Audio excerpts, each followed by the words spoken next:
Alright, in this video here we're going to talk about evaluating a function. Alright, so what it means to evaluate a function is to substitute the number for the variable wherever that variable occurs in the function definition.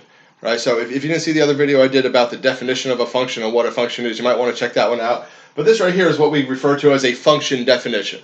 Right, here we have this f of x. Right, remember that f with the x in parentheses, it doesn't mean f times x.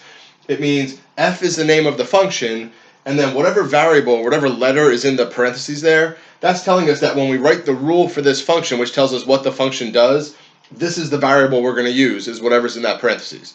Right, so the name of the function is f, and the variable we're going to use to describe it is x. Which generally this is what we use for functions. We use the f because obviously that's the first letter of the word function, and usually we use x as the variable for the function, although you could use any letter. Sometimes we'll use t if like our variable represents time. Sometimes we'll use a t instead of an x.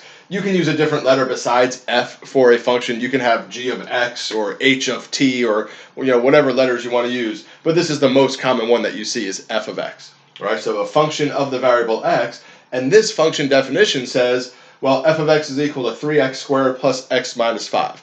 Right, so what that means is telling us what this function does. For whatever our input value x is, so for whatever number we plug into this function, what this function does is it takes 3 multiplied by the square of that number, right, 3 times that x squared, plus that number again, so then it adds that number onto that, and then it subtracts 5, minus 5.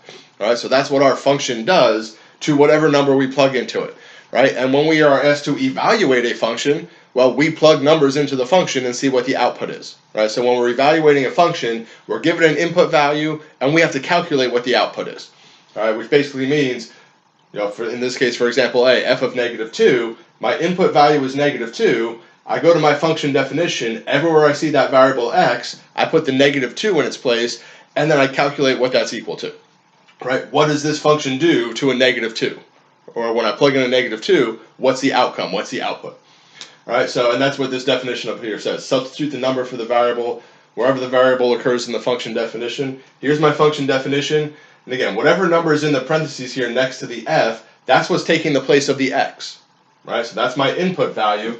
So f of negative 2 is equal to 3 times negative 2 squared. Right? So wherever I see the x here, I put that negative 2. And then plus x again, so plus negative 2, and then minus 5. All right, so that's what f of negative 2 means. It means for this function f, everywhere there's that x, I put that negative 2. And now it's a matter of just doing the calculations, doing the arithmetic to figure out what this is equal to. So when you're doing this part of it, make sure that you use the order of operations. Like I have to do negative 2 squared before I multiply times 3, right? Exponents comes before multiplication. Don't do 3 times negative 2 and make that negative 6, and then do negative 6 squared. You're going to come out to the wrong answer if you do that, right? So when you're evaluating functions, plug the number in for x, whatever's in the parentheses, put that in place of the x, and then just take your time and be careful and make sure you do this part correctly.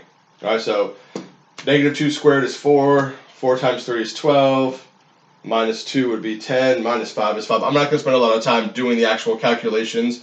If you do all those calculations, that should come out to a 5, right?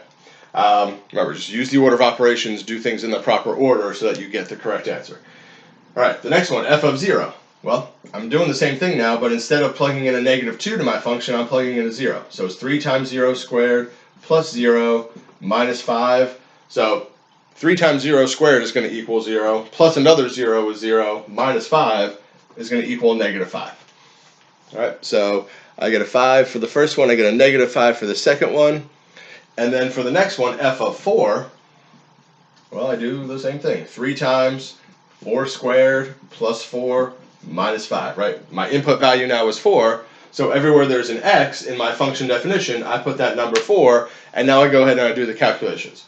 All right, so 4 squared is 16. 16 times 3 is 48. 48 plus 4 would be 52. 52 minus 5 would be 47. All right, again, using the order of operations, doing things properly. Make sure you do those exponents before you do the multiplying. It's a real common mistake I've seen people make before. And then the last one here, f of 1/2, right?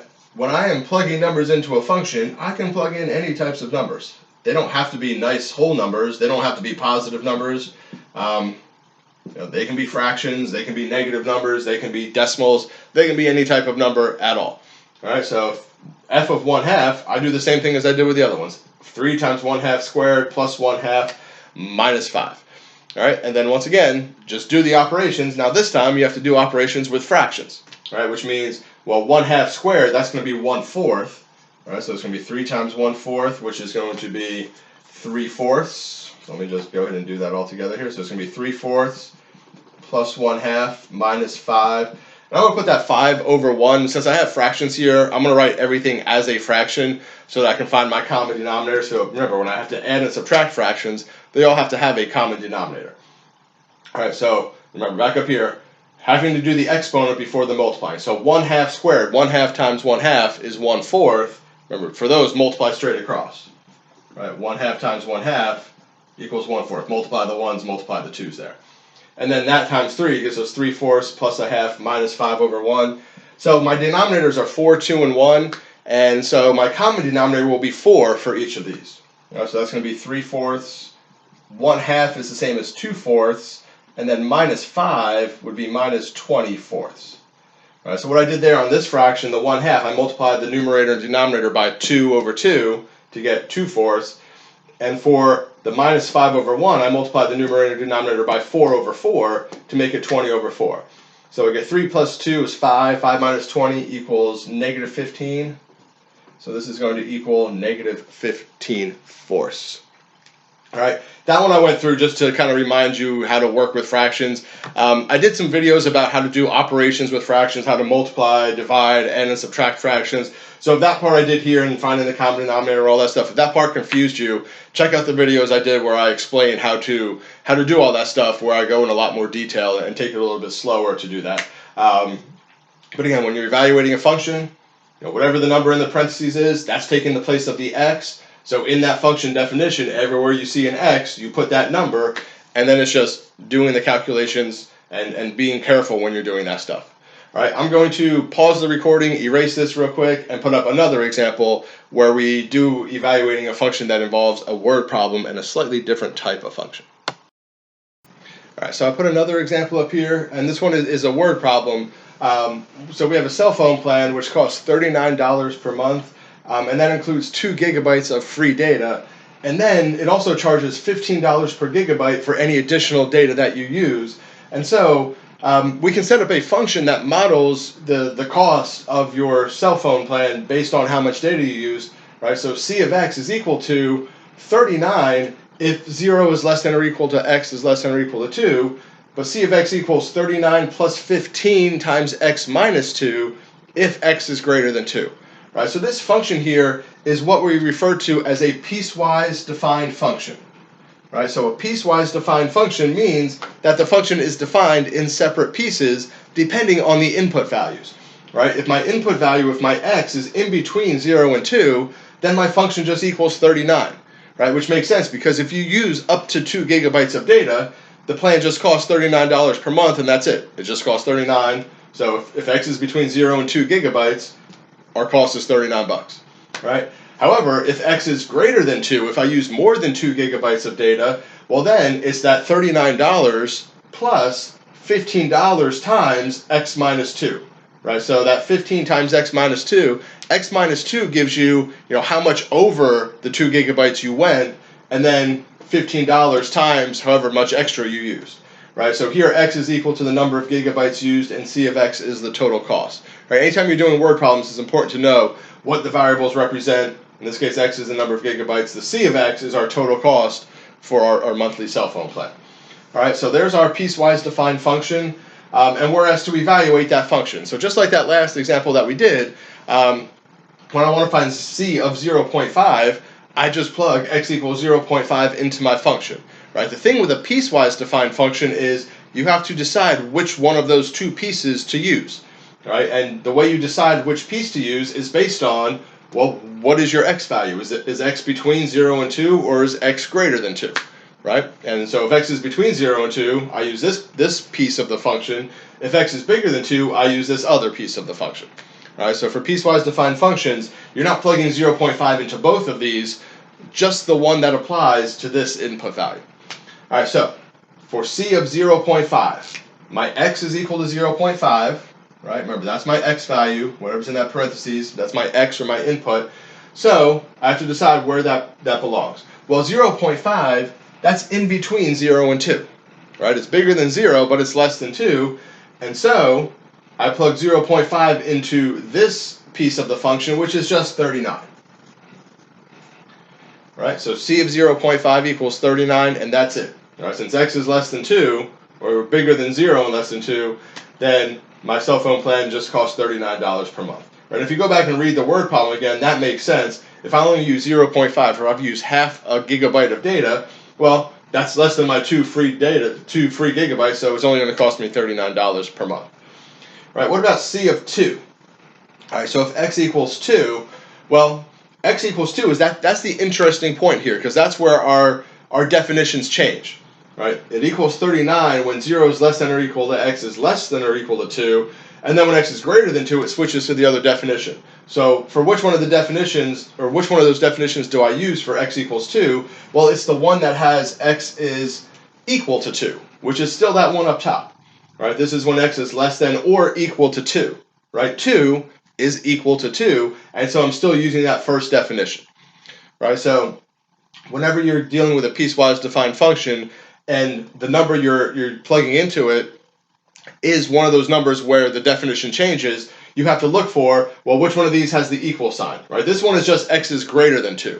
I don't use this one for x equals 2. I use this for 2.01, 2.5, 3, 17, right? That's when I use this definition. But for x equals 2, it's this one up here, because that's where I have that less than or equal to sign. Which means that C of 2 also just equals 39, right? If I'm using this definition up here, my C of x equals 39, there's not even a place to plug in the x value, because if I use less than 2 gigabytes of data, then the number of gigabytes I use doesn't factor into the bill, right? So it's just 39 bucks. All right, the last one up here, C of 4, right? This time, my x value 4 is greater than 2, right? 4 is greater than 2, therefore I need to use this other definition of the function. All right, so to find C of 4, that's going to be 39 plus 15 times parentheses x minus 2. Right, just like that last example we did, the number in the parentheses is my x value. I go to my function definition. Everywhere I see that x, I put that number, in this case, the 4. Right, and now I do the calculations here to see what this is equal to. Right, and remember, order of operations. 39 plus 15 parentheses, 4 minus 2 equals 2. Right, PEMDAS, parentheses, exponent, multiply, divide, add, subtract. I do that subtraction that's inside the parentheses first. Now I multiply 15 times 2. I'm going to bring this up here so y'all can see it better. 15 times 2 is going to be 30. So it's 39 plus 30, which equals $69. All right, and once again, remember, order of operations. I do the multiplying here before I do the adding. Right, I don't add the 39 plus 15 here. I do the subtracting inside the parentheses first, and then I do the multiplying, and then I add the 39 plus the 30. Right, so if I use 4 gigabytes of data in a month, then my bill is going to be $69. Right, it's the $39 that we're going to charge me already, plus the extra $15 for each extra gigabyte. Well, I had 2 extra gigabytes, right? 2 plus 2 more gives me 4. That's why this, 4 minus 2 is here, that x minus 2. And then those multiplied by 15. 15 times 2 is 30, so it cost me 69 bucks. All right, so that is evaluating a function and a little bit of an introduction into piecewise defined functions, which piecewise defined functions, they do come up in algebra, they come up in precalculus and in calculus a little bit, especially when you're doing real life situations like this example was. A lot of things in real life are defined or use piecewise defined functions because there's different things that go on depending on, in this case, how much data you use. There's a different charge. There's a different formula they use to charge you. So it's a fairly common thing. So it's just something to get used to. All right, so that's evaluating functions.